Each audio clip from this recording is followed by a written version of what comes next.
याथुङ सुल्लासुङ लिम्बू शब्द भण्डार। यसभन्दा अगाडि हामीले लिम्बू भाषामा संख्याको विषयमा प्रारम्भिक चरणमा छलफल गरेका छौं। त्यो विषय उठान भएको छ।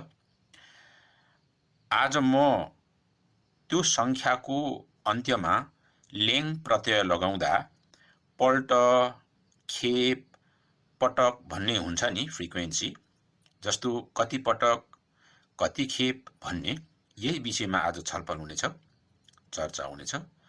जस्तो एक पल्टलाई लिम्बू भाषामा थिक्लेङ भनिन्छ। दुई पल्टलाई लिम्बू भाषामा निलेङ भनिन्छ। तीन पल्टलाई लिम्बू भाषामा सुम्लेङ भनिन्छ।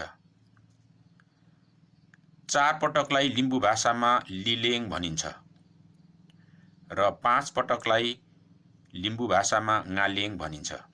यहाँ यो पल्ट भन्नेलाई रातोले, लेङ भन्नेलाई रातोले जनाएको छ। यसको मतलब थिक संख्यामा लेङ प्रत्यय लाउँदा जोड्दा थिक्लेङ अथवा एक पल्ट भयो।